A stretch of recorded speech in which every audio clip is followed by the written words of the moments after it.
రైస్లోకి, చపాతీలోకి, అలాగే పరోటాలోకి దేంట్లోకైనా సరే చాలా చాలా టేస్టీగా ఉండే, అలాగే సమయం తక్కువగా ఉన్నప్పుడు కూడా ఈజీగా చేసుకునే పన్నీర్ కర్రీ ఏ విధంగా తయారు చేసుకోవాలో చూద్దాం. చాలా త్వరగా అయిపోతుంది, చాలా రుచిగా ఉంటుందండి. మరి ఈ పన్నీర్ కర్రీ బిర్యానీలు కూడా చాలా బాగుంటుంది. ఇది ఏ విధంగా తయారు చేసుకోవాలో చూసేద్దామా? Welcome back to my channel.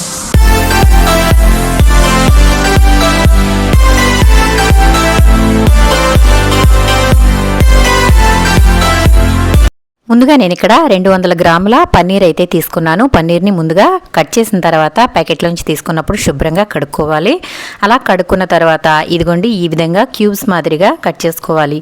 మనకి పెద్ద ముక్కలు కావాలంటే పెద్ద ముక్కలు, అలాగే చిన్న ముక్కలు కావాలంటే చిన్న ముక్కలు ఎలా అయినా సరే కట్ చేసుకోవచ్చు. ఈ విధంగా కట్ చేసుకుని వీటిని చక్కగా నూనెలో వేయించుకోవాలి. ఒకవేళ మీకు వేయించుకోవడం ఇష్టం లేకపోతే డైరెక్ట్గా కూడా వేసేసుకోవచ్చు. ఇదిగోండి నేను ఇక్కడ స్టవ్ మీద గిన్నె పెట్టేసి ఉల్లిపాయలు అలాగే టమాటాలని ఈ విధంగా కొంచెం వేయించుకుంటున్నాను. మీకు ఆయిల్ ఎక్కువ అనుకుంటే కనుక వేయించుకోకుండా వీటిని ఉడికించుకోవచ్చు కూడా. అలా ఉడికించి కూడా వీటిని వేసుకోవచ్చు. నేనైతే కొంచెం ఆయిల్ వేసుకుని ఆ ఆయిల్లోనే ఈ టమాటాలని అలాగే ఉల్లిపాయలు మాత్రమే ఈ విధంగా వేయించి మిక్సీ జార్లో వేస్తున్నానండి. ఇది చల్లారిన తర్వాత వేసుకోవాలి. ఒకవేళ వేడిగా ఉన్నప్పుడు మిక్సీ జార్లో వేసేస్తే కనుక మిక్సీ అనేది తన్నేసి మొత్తం అంతా కూడా చిందుతుందండి. కాబట్టి వీటిని చల్లారిన తర్వాత ఈ విధంగా మిక్సీ జార్లో అయితే వేసుకోవాలి. ఇలా వేసేసుకున్న తర్వాత ఒకవేళ మీరు అల్లం పేస్ట్ కాకుండా అల్లం ముక్కలు ఉంటే కనుక అవి కూడా ఇందులో వేసుకోవచ్చు. నేనైతే అల్లం పేస్ట్ తీసుకున్నాను కాబట్టి అల్లం ఇందులో వేయడం లేదు.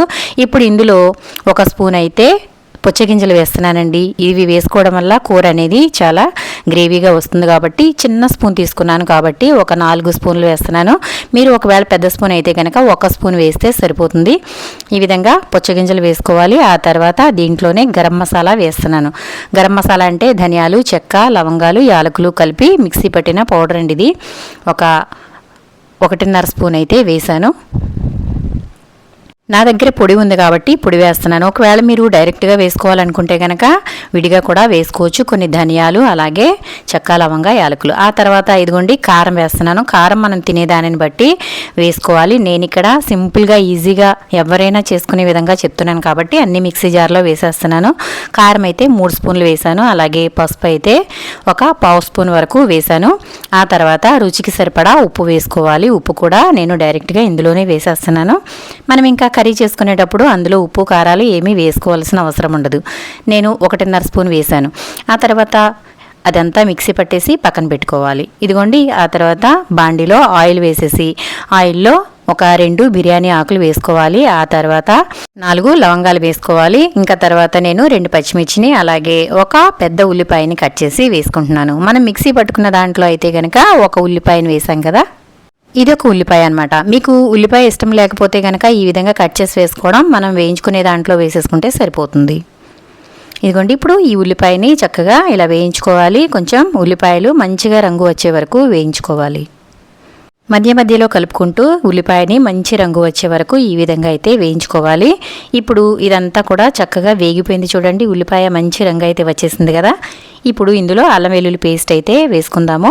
నేను ఇక్కడ 1 స్పూన్ అయితే అల్లం వెల్లుల్లి పేస్ట్ వేసాను. ఇది పెద్ద స్పూన్ తీసుకున్నాను కదా కాబట్టి దాంతో 1.5 స్పూన్ అయితే అల్లం వెల్లుల్లి పేస్ట్ వేసుకుంటున్నాను.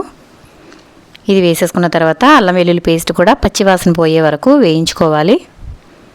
ఇదంతా కూడా పచ్చివాసన పోయే వరకు చిన్న మంట పెట్టుకోవాలండి. పెద్ద మంట పెట్టుకున్నట్లయితే కనుక మనకి తొందరగా అడుగంటేస్తుంది కాబట్టి చిన్న మంట పెట్టి ఇదిగోండి మధ్యలో కలుపుకుంటూ అల్లం వెల్లుల్లి ఈ విధంగా వేగే వరకు వేయించుకోవాలి. ఆ తర్వాత మనం తయారు చేసి పెట్టుకున్న పేస్ట్ ఉంది కదా, ఉల్లిపాయ టమాటా మసాలాలు వేసిన పేస్ట్, అది కూడా ఇందులో వేసేసి చిన్న మంట మీద దీనిని ఆయిల్ బయటకు వచ్చే వరకు వేయించుకోవాలి. అలా వేయించుకోవడం వల్ల మసాలాలో ఉండే పచ్చిదనం అలాగే ఉల్లిపాయలో ఉండే పచ్చిదనం అంతా పోయి కూర అనేది చాలా టేస్టీగా ఉంటుంది. అందులోనే మిక్సీ జార్లో మనం పేస్ట్ చేసాం కదా, ఆ పేస్ట్లో కొంచెం వాటర్ వేసేసి అది కూడా ఇందులో వేసేసుకుని ఒకసారి బాగా కలిపేసి ఆ తర్వాత ఆయిల్ పైకి తేలేంత వరకు చిన్న మంట మీద ఉడికించుకోవాలి. ఈ కర్రీ చాలా బాగుంటుందండి. చాలామందికి పన్నీర్ కర్రీ అంటే చాలా చాలా ఇష్టం. నాన్ వెజ్ కన్నా ఇష్టంగా తింటారు. అలాగే పన్నీర్లో ప్రోటీన్ ఎక్కువగా ఉంటుంది కాబట్టి పన్నీర్ కంపల్సరీగా నెలకి ఒకసారైనా సరే తినాలి. కాబట్టి ఈ కర్రీ చాలా టేస్టీగా ఉంటుంది ఈ విధంగా చేసుకోవడం వల్ల. ఇది చపాతీలోకి అలాగే పుల్కాలోకి రైస్లోకి పరోటాలోకి దేనికైనా బాగుంటుంది. అందులోనే కొంచెం అయితే కస్తూరి మేతి వేసుకుందాము. కసూరి మెతి వేసుకోవడం వల్ల కూర అనేది చాలా బాగుంటుందండి. ఇదిగోండి ఇప్పుడు చక్కగా దీనిని చిన్న మంట మీద అయితే ఉడకనిద్దాం. కాసేపటికి ఆయిల్ అయితే ఈ విధంగా పైకి తేలుతుంది. కూర కొంచెం పలచబడుతుంది. ఎందుకంటే మనం ఉప్పు కారాలు అన్నీ వేసాం కదా, మసాలా అంతా ఉడికి ఈ విధంగా అయితే కొంచెం పలచగా అవుతుంది. మనకి ఎంత గ్రేవీ కావాలో చూసుకుని వాటర్ అనేవి అడ్జస్ట్ చేసుకోవాలి. ఇది మరీ పలుచగా ఉంటే బాగోదండి, కాబట్టి కొంచెం ఇది దగ్గరగానే అవనివ్వాలి. ఇలా చిన్న మంట మీద ఉడికించినట్లయితే కాసేపటికి కూర అనేది గ్రేవీ చిక్కగా అవుతుంది. చూసారు కదా, ఈ విధంగా ఇంకొంచెం సేపు అయితే ఉడికించుకుందాము. ఆయిల్ పైకి తేలింది కదా, ఇలా ఉడికిన తర్వాత వేయించి పక్కన పెట్టుకున్న పన్నీర్ ముక్కలు కూడా ఇందులో వేసేసుకోవాలి. ఈ విధంగా వేసేసి ఒకసారి అయితే కలిపేసుకుని ఉప్పు సరి చూసుకుని ఇంకా చిన్న మంట మీద ఇంకా పూర్తిగా ఆయిల్ పైకి తేలేంత వరకు, అంటే ఒక 10 నిమిషాల పైనే దీనిని చిన్న మంట మీద ఉడికించుకోవాలి. ఈ విధంగా ఒకసారి అయితే మొత్తం అంతా బాగా కలిపేసుకుందాము. ఇలా కలిపేసిన తర్వాత ఉప్పు అయితే టేస్ట్ చూసుకోవాలి. ఉప్పు సరిపోకపోతే ఉప్పు అడ్జస్ట్ చేసేసుకుని మూత అయితే పెట్టేద్దాం. ఇంకా దీనిని కలపకుండా 10 నిమిషాల పాటు ఉడికిన తర్వాత ఇప్పుడు చూద్దాం. ఇదిగోండి ఆయిల్ అయితే చక్కగా పైకి తేలింది కదా, ఇలా సైడ్కి ఆయిల్ వస్తే కనుక మనకి కూర అనేది ఉడికిపోయినట్లే. ఏ కూర అయినా సరే ఈ విధంగా ఆయిల్ అయితే పైకి తేలాలండి, అప్పుడే కూర అనేది పర్ఫెక్ట్గా రుచిగా ఉంటుంది. చూసారు కదా, ఈ విధంగా అయితే పన్నీర్ కూర ఒకసారి మళ్ళీ కలుపుకుందాము. ఆయిల్ చక్కగా పైకి తేలింది కదా, మనకి ఇప్పుడే గ్రేవీ అయితే చూసుకోవాలి. ఇలా కొంతమందికి చపాతీల్లో కానీ పరోటాల్లో కానీ ఇలా ఉంటే బాగుంటుంది. రైస్లోకి అయితే ఇంకొంచెం దగ్గరగా కూడా రానివ్వచ్చు. నేను ఇప్పుడు దీంట్లో కొంచెం కొత్తిమీర వేసేసి మళ్ళీ మూత అయితే పెట్టేసి ఒక 2 నిమిషాల పాటు ఇంకొంచెం దగ్గరికి అయితే రానిస్తాను. ఆ తర్వాత దీనిని స్టవ్ ఆపేసుకుంటే గుమగుమలాడే టేస్టీ పన్నీర్ కర్రీ అయితే రెడీ అయిపోతుందండి.